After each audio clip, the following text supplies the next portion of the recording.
I'm spending the day with people I like, with people I admire, and people who I would dub successful. That's a very strange word because everybody imbues different meaning in the word successful. But I had the pleasure of knowing Haemimont Games for quite a while, back in the days when the mice had balls. That's actually turned out to be a pun, when the mice had balls. And they've been making quite a lot of video games since then. And they have accumulated roughly 30 years of experience. And I'd like to invite on the stage Bисер Дянков, Wale, as he goes by, CEO of Haemimont Games. Welcome.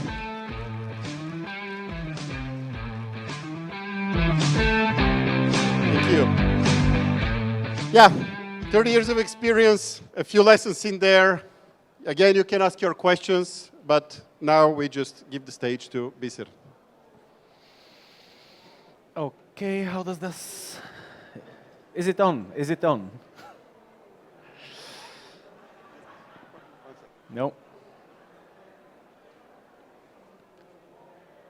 Can we have the presentation up, please?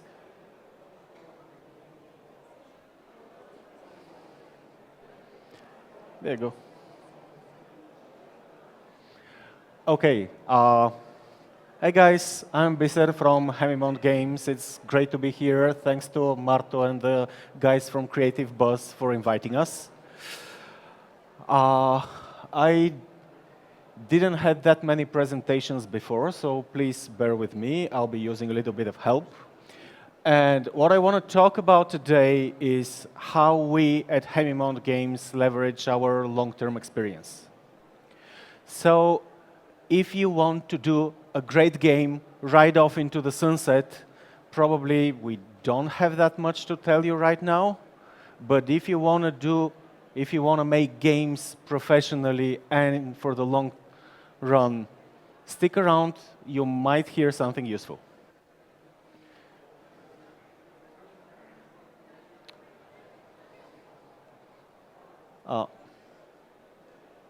Okay, yep. So, who are we? The people behind Haemimont Games. We're the first game dev studio in Bulgaria. And for those of you that haven't heard about us, there is a reason. Make a mental note. I'll get back to that.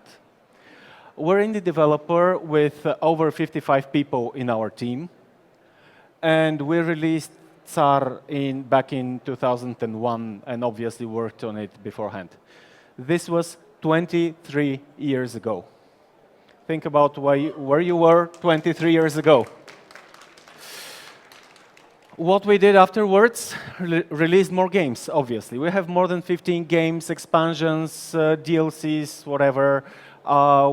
We're releasing games on PC. We did our stunts on Mac and Linux as well.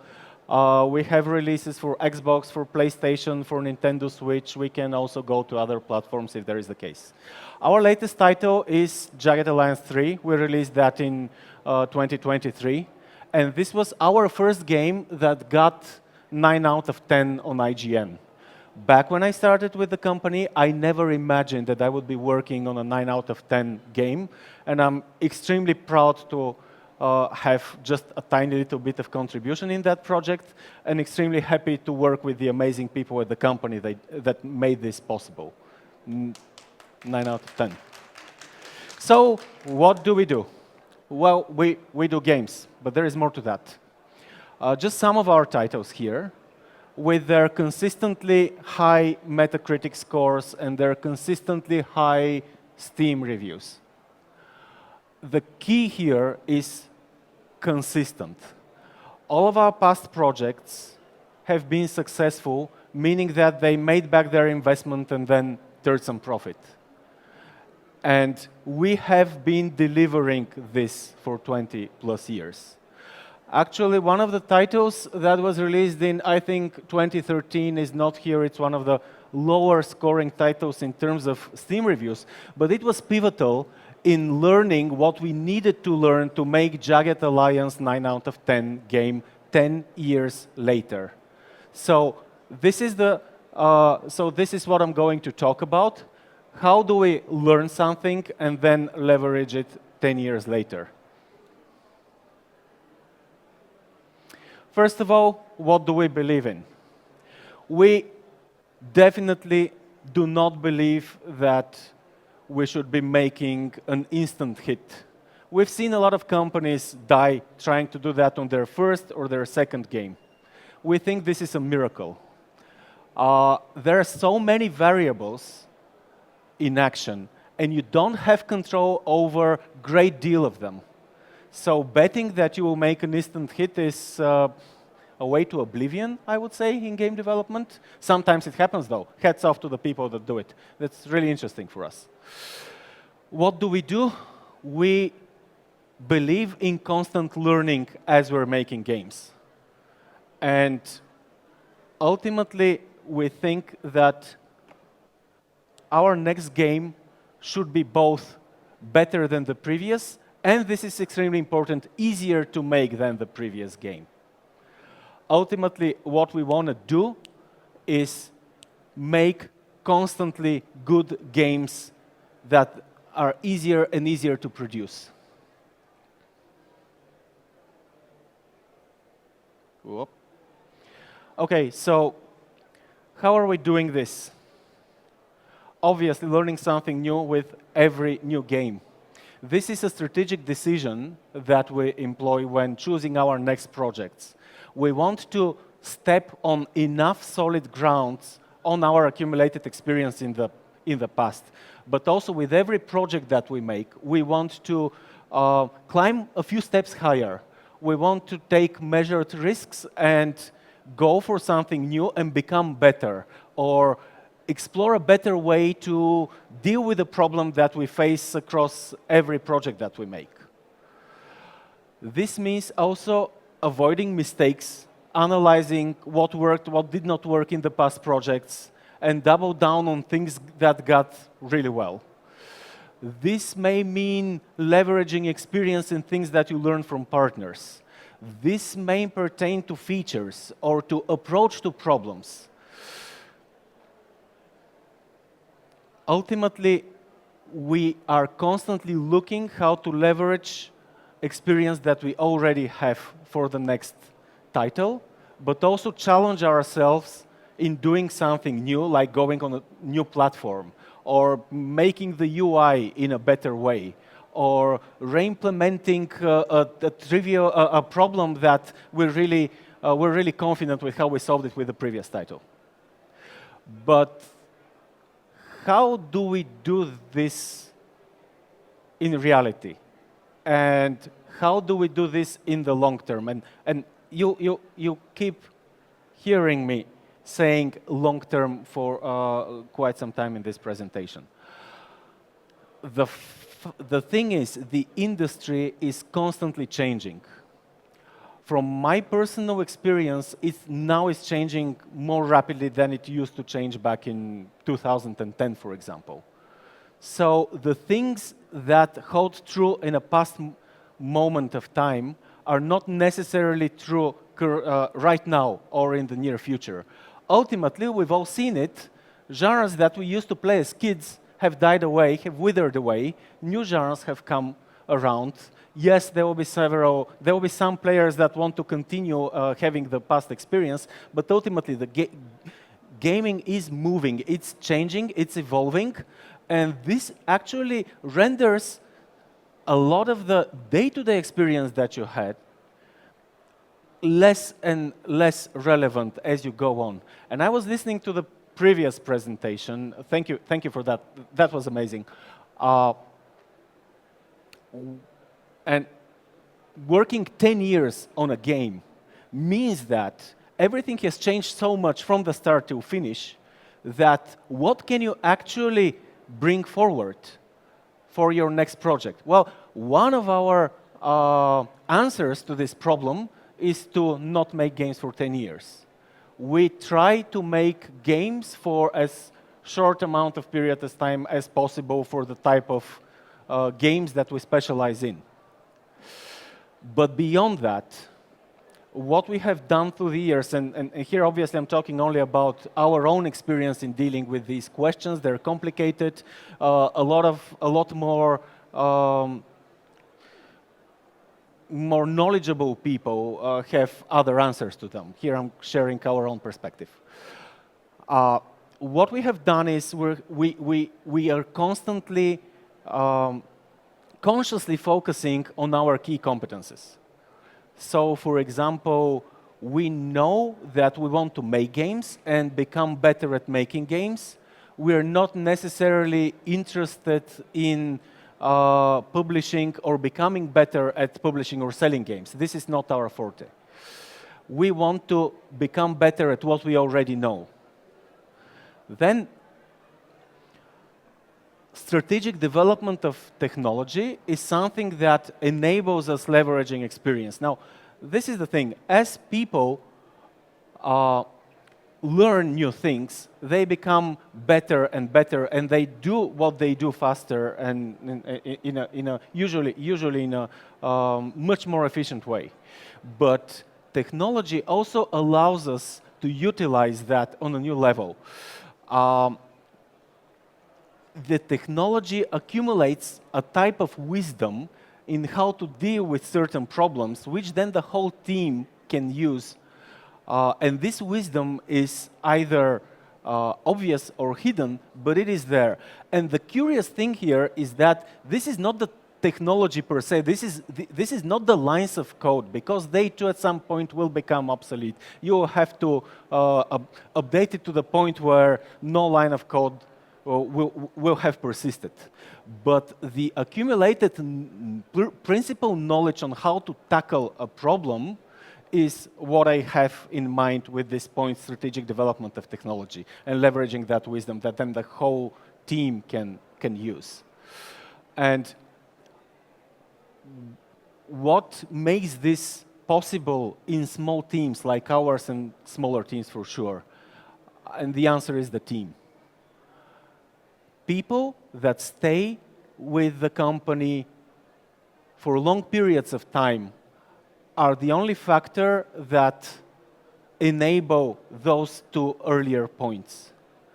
And ultimately, as you make games, you put out fires every day, literally. There is always an unexpected problem that's popping up. Every project is a challenge. You don't really know what's going to happen.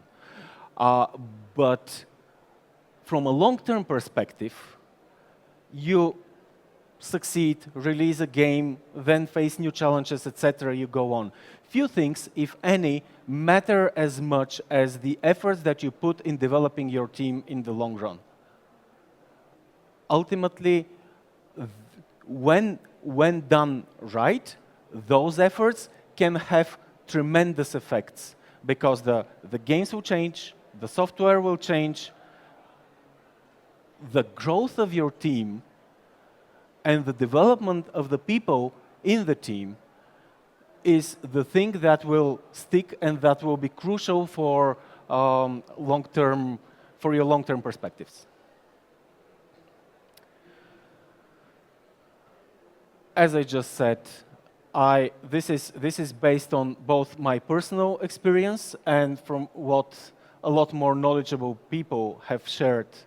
The most impactful efforts are the ones that allow the team to grow.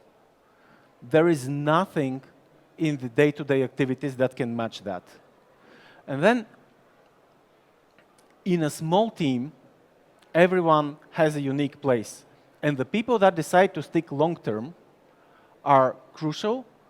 And we have found out that it pays back on every aspect to find people are different. People are unique. They have unique skill sets. They have unique competences. They have unique perspectives on life and how they see the company and how they see themselves.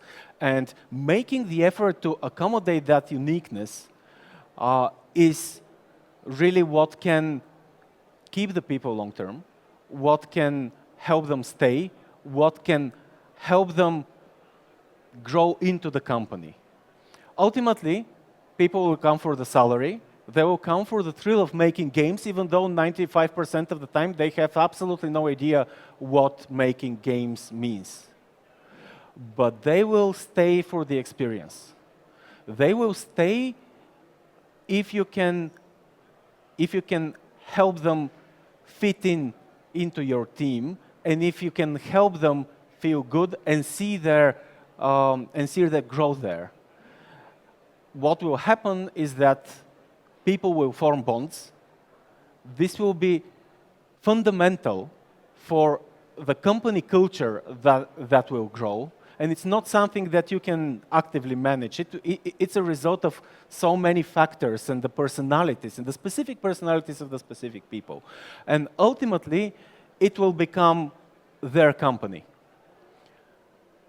The one thing I can add to that is that building and developing your culture is crucial.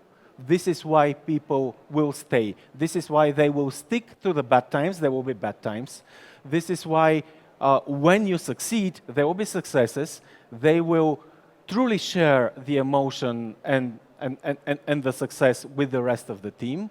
People will stay together in the trenches when they have formed bonds. People will actively want to see the project succeed and will continue to stay with you and give their unique perspective if you can help them do that. Now,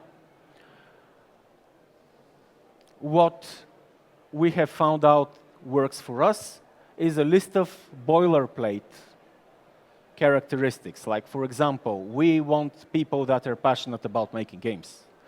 We want people that want to grow. We want committed people that do not stay within the boundaries of their formal responsibilities.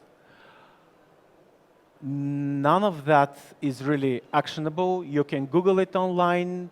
You can probably ask ChatGPT to give you that list. It will be pretty good in that.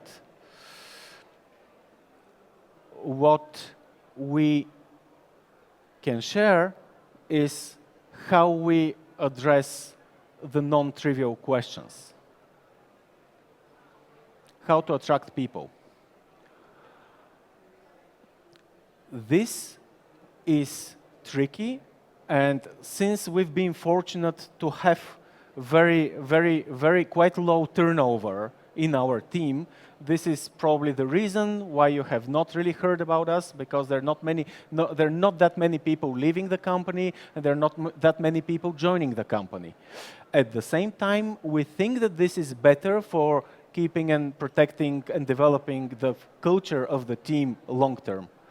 Ultimately, on one side, it means that Haemimont Games is a great place to work at and to share your time with. And however, on the other side, it may mean that change might be a little bit slower than when you need it. Ultimately, the industry, the market will change. It will demand change from you, and this will have to happen. But I'm a firm believer in the fact that you have to protect your team and help everyone find their place in new environments. So how do we attract people? We look for cultural fits, and we look for personal space that allows people growth opportunities, which might not necessarily mean 100% of the time growth in responsibilities, but alignment of interests that people will figure out as they're staying in the company. Who to hire? We prefer to hire more for cultural fit, as I already mentioned. Ultimately, knowledge is domain-specific. It's company-specific. It also can become obsolete at some point. We prefer to grow people within the team, because ultimately what we're looking for, again, we're looking for the long-term perspective. We do not really go for finding the key person for the key project that we already have signed. No, we solve this problem beforehand when deciding what the next project will be, and that we already have the expertise that we believe in to deliver this project to a successful end. So we hire people with a long-term perspective. And then how do we retain people? long-term alignment of interests, cultural fit, but there are some hard truths that come down our alley. As time goes by, people change. I've changed. Everybody does. Okay, thank you. And ultimately, people may grow out of making games, which is fine. There are cases like that, and you can't really do anything but help the person that have outgrown making games to continue in their life. By that time, most probably, they will have long-term commitment to the company and the team, and they will ease the transition themselves, because they will care, if not so much for making games, they will care for the other people in the company. It is their company. Keeping the focus is what you ultimately have to do long-term. And sometimes this will be hard. Sometimes people will diverge from your vision. And sometimes hard decisions must be made. And you must take the tough call to let go somebody that you have spent years with making games. This is also okay, as long as people are frank, open, and sincere with each other. Because after you have all those years behind you, you know that you are speaking from a position that takes the team's interest into account and that person's interest into account. And it's okay. And after we go through the extremely painful process of separating with long-term friends and colleagues, we do remain friends, ultimately. They do remain, in a way, interested into the company and what the team is doing. Keeping the focus can be tough. It's necessary. And as we're focused, and as I'm talking about the team, we must never forget we're all human. Mistakes will be made. Mistakes will be repeated. Then they will be repeated again and again and again. We put a lot of effort into sending the message, and this is especially important for our new team members, that making mistakes is okay. It's expected. The key thing is to learn from them and to avoid making them in the future. But how can you do that? First of all, do not penalize the mistakes. When people that care about what are they doing made mistakes, they should have open channels to come back and say, listen, I've messed up, or I don't know how to do this, or I've done that, but I'm not sure whether this is the right thing to do or the right call. And by helping them, you help people grow, but you also show them that it's okay to make mistakes. The important thing is to learn not to repeat them. People will fight. People on the same teams will have different personalities. They will have different visions. They will have competing priorities. They will have competing perspectives on the project and what will be the right call, whether the project should go left or right. This is okay. People will fight because they care. Also, making games is hard. You don't know the answers. We don't know the answers. We've been making games just for 20 years.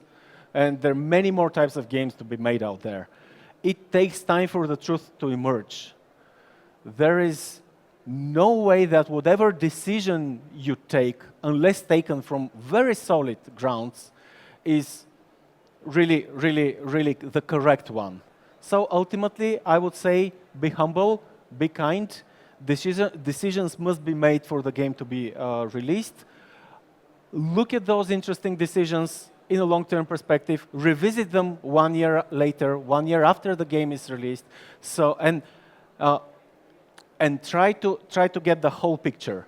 This is, in a way, how we managed to leverage what we learned from a not so successful game in 2013, 10 years later.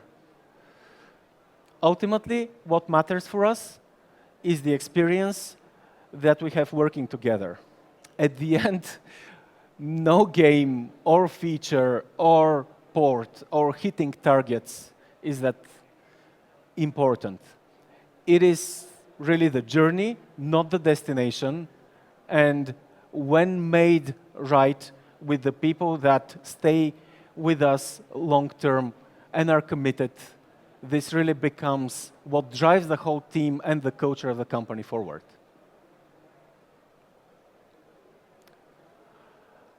Basically, this is it.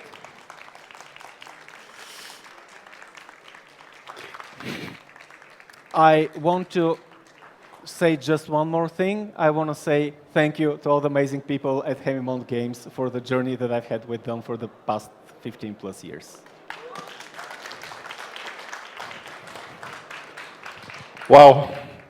I can sign with my both hands and with blood if needed on that the experience with the people that you're working is the most important thing that you get in the end, because it's the only thing that you actually have. It's the is thing time, that stays, yes. time that you can spend with people.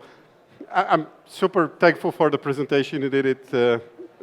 First, not a lot of people can tell a story like this because it comes from experience, right? And not that many other companies have that the experience that you've had. And second, I think we had Milen, kind of a one game, 10 years, one shot, push the button, see what happens. Then you had the time and the opportunity to work together to consistently build into things. And now the next subject is getting to game jams, where a lot of things are happening, as we heard earlier today. If you have any questions, you can ask them now. I see two in the chat. I would start with one which is two-in-one question, actually two questions from one person. One is rational, the other is emotional. The rational one is, what is the one lesson you wish you had learned earlier in your experience at Haemimont? If there is one thing that you've learned, lesson that you've learned earlier. That's a tough one. I think I have so much more to learn that what is the one thing that, be humble, be more humble. Keep your ears and eyes open and be humble. That in a way is always true. You can always be more humble. Seems like it. All right, and then the other question, which is actually I would have asked that as well. Yeah, okay. I had the What is the one experience you had, which you wish you could relive in your experience? Which I can relive again. You would want to relive again. Both questions are coming from Vladislav in the audience. Over there.